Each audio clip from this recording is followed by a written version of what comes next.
Active से अगर हम पैसिव को चेंज करेंगे तो पहले देखो जो सेंटेंस का स्ट्रक्चर होगा वो सब्जेक्ट पहले होता है, सब्जेक्ट फिर वर्ब फिर ऑब्जेक्ट होता है। जब उसको तुम पैसिव में चेंज कर दोगे इसका सब्जेक्ट पैसिव का ऑब्जेक्ट बन जाएगा और इसका जो ऑब्जेक्ट है वो पैसिव का सब्जेक्ट बन जाएगा।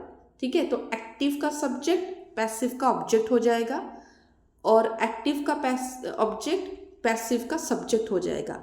ये मोस्ट इम्पोर्टेंट थिंग है। ये चेंज हो जाने के बाद अंदर का जो वर्ब है, बीच का जो वर्ब है वो कैसे चेंज होगा उसके लिए डायरेक्ट फॉर्मूला है, तो वो हम फॉर्मूला जब डिस्कशन करेंगे तब देखेंगे। तो बेसिकली जब भी तुम्हें एक्टिव से पैसिव को चेंज करना होगा पहले तुम सब्जेक्ट और ऑब्जेक्ट को अल्टरनेट कर देना, और जब भी पैसिव में ऑब्जेक्ट को लिखोगे उसके पहले बाय लिखना है। ठीक है, जैसे कि यहाँ पे एक एग्जाम्पल दिया है, देखो Reena gave me the book. यहाँ पे रीना सब्जेक्ट है। पैसिव में देखो रीना से पहले बाय यूज हुआ है, ये कंपलसरी है। जब भी इसका सब्जेक्ट यहाँ पे ऑब्जेक्ट बन जाएगा उससे पहले तुम बाय लिखोगे। और यहाँ पे देखो द बुक, द बुक यहाँ का ऑब्जेक्ट है जो कि यहाँ पे सब्जेक्ट बन गया और बीच का वर्ब कुछ चेंज हुआ है। ठीक है, तो समझ में आया यहाँ तक? सब्जेक्ट ऑब्जेक्ट बन जाएगा, ऑब्जेक्ट सब्जेक्ट बन जाएगा। और जब भी पैसिव में ऑब्जेक्ट लिखोगे ऑब्जेक्ट से पहले बाय लिखोगे। अब अंदर जो वर्ब चेंज होगा वो देखते हैं रूल्स। तो रूल्स देखो, अगर सिंपल प्रेजेंट में एक्टिव जो सेंटेंस है वो सिंपल प्रेजेंट में है तो वर्ब में हम इज आर आर लगाएंगे और वर्ब का थर्ड फॉर्म ही लगाएंगे। पैसिव में हमेशा मेन वर्ब का थर्ड फॉर्म ही आता है। हेल्पिंग वर्ब थोड़ा थोड़ा चेंज होता है डिपेंडिंग अपॉन द टेंस, पर जो हेल्पिंग वर्ब है वो जो मेन वर्ब है वो V3 फॉर्म में ही रहेगा पैसिव में। ठीक है, एक्टिव में नॉर्मल सेंटेंस जैसा देता है वैसा ही देगा। जब तुम उसको पैसिव में चेंज करोगे तो जो मेन वर्ब होगा वो सिर्फ और सिर्फ V3 ही होगा और कोई टेंस वर्ब का और कोई फॉर्म वहाँ पे यूज नहीं होगा। ठीक है, तो देख लो सिंपल प्रेजेंट में is are plus V3, simple past में was were plus V3, simple future में साल विल के साथ बी लगेगा प्लस V3। नेक्स्ट देखो कंटिन्यूअस का, प्रेजेंट कंटिन्यूअस है तो सेम इज आर तो लगाओगे और बीइंग एक यहाँ पे कंपलसरी लगेगा। अगर कंटिन्यूअस में है तो बीइंग कंपलसरी लगेगा और V3 जैसे आज यूजुअल लगता है। पास्ट कंटिन्यूअस में वाज वेयर लगता है और फिर बीइंग और V3 कंपलसरी। फ्यूचर कंटिन्यूअस में साल विल के साथ बीइंग रहेगा और V3। नेक्स्ट परफेक्ट, परफेक्ट में हेल्पिंग वर्ब जो रहेगा प्रेजेंट का वो हाज और हाव रहेगा। इससे पहले सब इज आर लग रहा था। परफेक्ट में हाज हाव होगा और उसके साथ बीन और V3।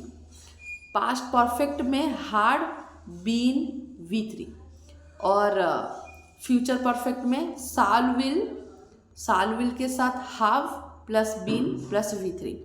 एक चीज़ नोट करो,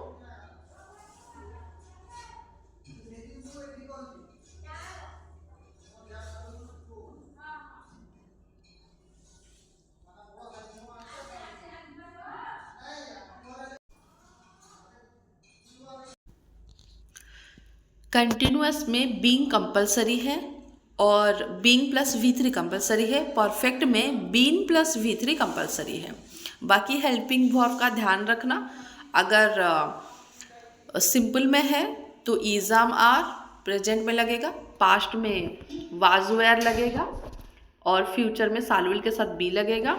कंटिन्यूअस में helping verb is am are, past में होगा तो वाज वेयर, फ्यूचर में होगा तो सालविल और बीइंग प्लस V3 कंटिन्यूअस में कंपलसरी है। प्रेजेंट परफेक्ट में वैसे ही हेल्पिंग वर्ब चेंज होगा, प्रेजेंट के लिए हाज हाव, पास्ट के लिए हार्ड और फ्यूचर के लिए साल विल प्लस हाव, और बीन प्लस V3 वो कंपलसरी होगा। एक एग्जाम्पल्स देख लेते हैं। सिंपल प्रेजेंट के लिए सी रीड्स द बुक, तो यहाँ पे देखो ऑब्जेक्ट कौन है, ऑब्जेक्ट यहाँ पे है द बुक, तो ये पैसिव का सब्जेक्ट बन जाएगा द बुक।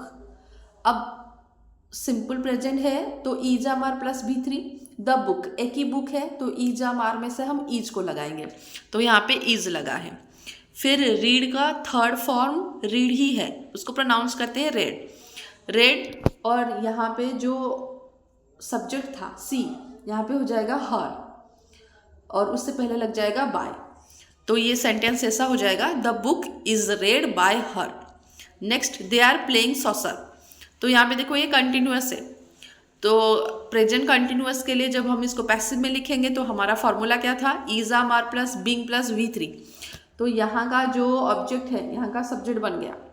सॉसर एक ही है, एक ही गेम, तो इसीलिए इज लगा है। प्लूरल होता तो आर लगता, आई होता तो आम लगता। इज, फिर उसके बाद बीइंग कंपलसरी था, यहाँ पे मेन वर्ब प्लेइंग है, तो प्ले का थर्ड फॉर्म प्लेड है, और यहाँ पे दे है, दे को यहाँ पे देम लिखना पड़ेगा और उससे पहले बाय लिखना पड़ेगा। सो दे आर प्लेइंग सॉसर हो जाएगा saucer is being played by them. Next simple past का देखो, simple past is very very important. ये अगर पैराग्राफ में ऐसा कुछ एक्टिव पैसिव का देगा तो वो सिंपल पास्ट का ही देगा, अगर इंडिविजुअल क्वेश्चंस देगा तो डिपेंड करता है उसके टेंस के ऊपर। तो देखो ही रोट अ लेटर, ये क्या हो जाएगा, लेटर, ए लेटर, ये इसका ऑब्जेक्ट है, उसका सब्जेक्ट बन जाएगा ए लेटर। वाज वेयर में से एक ही लेटर है तो वाज लगा, और फिर V3 रिटन बाय हिम, यहाँ पे ही था, यहाँ पे हिम हो गया, उससे पहले बाय लग गया। पास्ट कंटिन्यूअस का वैसे देखो, she was watching a movie watch being watched by her. Simple future का they will finish the project will be finished by them. Future continuous का देखो, फ्यूचर कंटिन्यूअस इतना पूछता नहीं है normally, simple present, simple past, present continuous, past continuous, बस यही चारों में से ज़्यादा ही क्वेश्चन पूछता है। नेक्स्ट देखो, ये कुछ प्रीवियस ईयर के क्वेश्चंस पढ़े थे। Change the following sentences into passive voice. Question है, see the maid is sweeping the broken pieces of glass. देखो द मेड इज स्वीपिंग मतलब ये प्रेजेंट कंटिन्यूअस में है। अगर प्रेजेंट कंटिन्यूअस में है तो हमारा पैसिव का फॉर्मूला क्या था, इज आम are plus being plus V3। तो यहाँ पे देखो, तो पहले एक्टिव का जो ऑब्जेक्ट है उसको हम पहले लिखेंगे। यहाँ पे ऑब्जेक्ट क्या है, ऑब्जेक्ट है the broken pieces of glass, तो the broken pieces of glass, तो बहुत सारे पीसेस है ना, तो इज आम आर में से हम क्या लगाएंगे, प्लूरल है, बहुत सारे पीसेस है, तो इसीलिए हम आर लगाएंगे। द ब्रोकन पीसेस ऑफ, यहाँ पे ग्लासेस लिखा है, एक्चुअली ग्लास होगा, ठीक है, ग्लासेस नहीं ग्लास होगा। The broken pieces of glass are होगा, क्यों, क्योंकि बहुत सारे पीसेस हैं। The broken pieces of glass are, फिर उसके बाद बीइंग लगाएंगे, और यहाँ पे देखो मेन वर्ब क्या है, sweeping, sweeping, sweep, swept, swept, तो थर्ड फॉर्म इसका आएगा swept. The broken pieces of glass are being swept. यहाँ पे देखो सब्जेक्ट क्या है, द मेड, तो यहाँ पर भी लिखेंगे द मेड, उससे पहले हम बाय लिखेंगे, तो हमारा सेंटेंस क्या बना, the broken pieces of glass are being swept by the maid. ठीक है, नेक्स्ट क्वेश्चन देखो, he kicked the ball very bad. देखो ही किक्ड मतलब सिंपल पास्ट में है, सिंपल पास्ट में होगा तो फॉर्मूला क्या था, वाज वेयर प्लस V3, और उससे पहले हम इसके ऑब्जेक्ट को यहाँ पे सब्जेक्ट बनाएंगे। ऑब्जेक्ट यहाँ पे क्या है, द बॉल, तो द बॉल को पहले लिखेंगे। बॉल एक ही है तो वाज वेयर में से हमने वाज को लगाया। हेल्पिंग वर्ब यहाँ पे किक्ड है, इसका थर्ड फॉर्म भी किक्ड है, तो किक्ड लिखेंगे। और ये जो एक्स्ट्रा यहाँ पे है वेरी बैड, इसको भी यहाँ पे लिख देते हैं वेरी हार्ड। यहाँ पे बैड लिखा है, सॉरी यहाँ पे हार्ड लिखा है, इसको बैड लिख देना। किसने किक किया था, ही, तो ही को यहाँ पे ऑब्जेक्ट बनाएंगे, तो हिम लिखेंगे, उससे पहले बाय लिखेंगे। ठीक है, समझ में आया। तो he kicked the ball very bad, क्या होगा ये, the ball was kicked very hard by him. अब देखो इस टाइप का भी क्वेश्चन आता है, ये जो पहले हमने 2 क्वेश्चन किया वो डायरेक्ट क्वेश्चन दिया था और बोला था कि एक्टिव से पैसिव को चेंज करो। तो हमें बस फॉर्मूला याद रखना है और एक्टिव का जो सब्जेक्ट है उसको पैसिव का ऑब्जेक्ट बनाना है और एक्टिव का जो ऑब्जेक्ट है पैसिव का हम उसको सब्जेक्ट बनाना है। देखो यहाँ पे इस टाइप का भी क्वेश्चन आता है, read the instruction given below and fill in the blanks using passive structure. यहाँ पे दिया है take a litre milk, 1 litre milk ले लो, boil it until it becomes thick, add 100 gram sugar to it, boil the mixture for 5 minutes, grease the bowl with oil, pour the mixture into it, keep it in a freezer। तो ये जो लिखा गया है इसको यहाँ पे देखो, यहाँ पे देखो एक पैराग्राफ दिया है, पैराग्राफ में ब्लैंक्स दिया था, फिल इन द ब्लैंक्स दिया था। तो देखो ये सब सिंपल पास्ट में होगा, मतलब ये करो तो मतलब हमने ये किया तो ये सिंपल पास्ट में आएगा। तो सिंपल पास्ट के लिए फॉर्मूला क्या था, was were plus V3।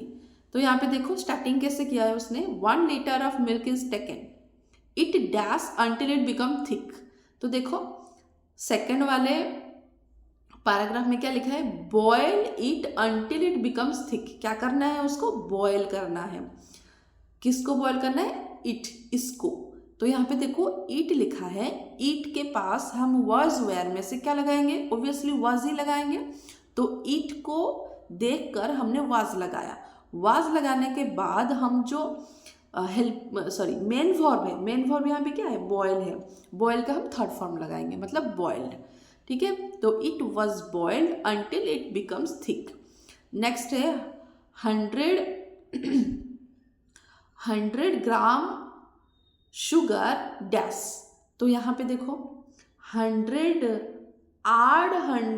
Gram sugar to it. तो यहाँ पे देखो 100 ग्राम शुगर को लिया सब्जेक्ट, इसके पास हम क्या लगाएंगे, वाज लगाएंगे। क्या करना था इसको, मेन वर्ब क्या है यहाँ पे, आड। तो आड का थर्ड फॉर्म क्या हो जाएगा, एडेड। तो 100 ग्राम शुगर सब्जेक्ट है, इसके पास हम वाज लगाएंगे और जो मेन वर्ब है वहाँ पे हम एडेड लगाएंगे। The mixture, next is the mixture dash for 5 minutes. क्या करना है, देखो नेक्स्ट वाला, boil the mixture for 5 minutes. तो यहाँ पे द मिक्सचर हो गया हमारा सब्जेक्ट, तो द मिक्सचर वाज लिखेंगे। क्या करना है, इसको बॉयल करना है, बॉयल का third form boiled for 5 minutes. Next the bowl dash with oil, boil को क्या करना है, ग्रीस करना है।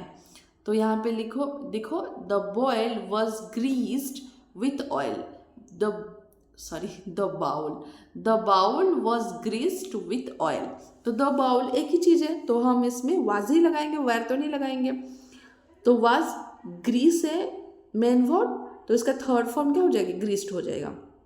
Next the mixture was, mixture क्या करना था, पोर करना था। तो यहाँ पे क्या हो गया, द मिक्सचर के पास वाज लगाएंगे, इसका थर्ड फॉर्म लगाएंगे, पोर्ड टू इट। फिर उसके बाद कीप, तो इट वॉज केप्ट, कीप का third form kept in a freezer. Understood. इस टाइप का और एक क्वेश्चन देख लेते हैं। उस टाइप का और एक क्वेश्चन है जो कि ये वाला भी प्रीवियस ईयर में ही आया था। Complete the paragraph making sandwich. Take a pan, 1 tablespoon of oil, fry onion till it turns golden brown. Take a slice of bread, put a layer of fried onion on it. Put a layer of cheese, tomato, salt and pepper. तो question देखो क्या है, यहाँ पे बस 3 blanks दिए हैं। A pan with 1 tablespoon of oil dash। क्या करना था हमें, was टेक दिया है, तो क्या करेंगे हम, टेकन। तो देखो, तो टेक है, हम यहाँ पे टेकन लिखेंगे, देखो लिखा हुआ है। फिर दिया है ओनियन डैश टिल, ओनियन को क्या करना था, देखो यहाँ पे क्या लिखा है, ओनियन को फ्राई करना था। तो यहाँ पे हम क्या लिखेंगे, वाज फ्राइड।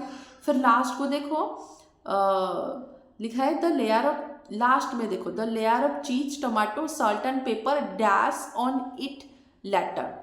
तो यहाँ पे देखो पुट अ लेयर, पुट लिखना है हमें, ठीक है। तो यहाँ पे देखो यहाँ पे क्या यूज हुआ है, वेयर। क्यों वेयर यूज हुआ है, क्योंकि द लेयर ऑफ चीज, टमाटो, सॉल्ट एंड पेपर, बहुत सारी चीजें हैं, तो इसलिए हमने वाज ना लिख के प्लूरल है तो वेयर लिखा। और पुट का थर्ड फॉर्म भी पुट ही है, तो पुट ही रहेगा, पुट ऑन इट लेटर। तो समझ में आया कि किस टाइप का क्वेश्चन आता है। और एक सिंगल क्वेश्चन यहाँ पे देखो, Riya is making a portrait of Gandhi ji, change the voice. तो देखो अ पोर्ट्रेट, ये हमारा ऑब्जेक्ट है, a portrait of Gandhi ji. तो देखो a portrait of Gandhi ji, ये पहले देखो कौन से टेंस में है, रिया इज मेकिंग, मतलब प्रेजेंट कंटिन्यूअस में है। तो प्रेजेंट कंटिन्यूअस में पैसिव का फॉर्मूला क्या है, इज आम are plus being plus V3। तो यहाँ पे देखो अ पोर्ट्रेट ऑफ गांधी जी लिख दिया, फिर उसके बाद यहाँ पे इज हुआ क्योंकि पोर्ट्रेट ऑफ गांधी जी का एक फोटो था तो इसीलिए इज लगाया। और फिर बीइंग तो कंपलसरी लगेगा, मेकिंग का थर्ड फॉर्म मेड है, और ये सब्जेक्ट जो है यहाँ पे ऑब्जेक्ट है, उससे पहले बाय यूज हुआ है। क्लियर, समझ में आया। नेक्स्ट क्वेश्चन देखो, the conductor did not offer the seat to the old man. देखो यहाँ पे नेगेटिव यूज हुआ है, डिड नॉट, तो कोई टेंशन नहीं, बस तुम्हें नॉट ही लगाना है। पहले देखो कि कौन से टेंस में है, तो बताओ डीड है मतलब कौन सा टेंस, सिंपल पास्ट। तो सिंपल पास्ट के लिए पैसिव में फॉर्मूला क्या है, वर्ज वेयर प्लस V3। तो यहाँ पे देखो पहले ढूंढो ऑब्जेक्ट क्या है, ऑब्जेक्ट यहाँ पे है द ओल्ड मैन, ठीक है। तो पहले लिखेंगे the old man, was where में से वाज लिखेंगे, फिर ये नेगेटिव है तो नॉट यूज करेंगे। फिर क्या नहीं किया, हेल्पिंग वर्ब हमारा ऑफर है, ऑफर का हमने यहाँ पे ऑफर्ड लगा दिया। ऑफर्ड अ सीट किसने नहीं दिया, कंडक्टर ने, by the conductor. The old man was not offered a seat by the conductor, ठीक है। ये कुछ प्रीवियस ईयर के क्वेश्चंस थे। तुम्हारा काम है, तुम्हें समझ में आया कि कैसे एक्टिव से पैसिव करते हैं, जो फॉर्मूला है बस तुम्हें उसको रट्टा मार के जाना है, बाकी तो हो जाएगा, बस फॉर्मूला को रट्टा मार के जाना है। फॉर्मूले को अपने कॉपी में 3 टाइम्स लिख देना, ऑटोमेटिक याद रह जाएगा।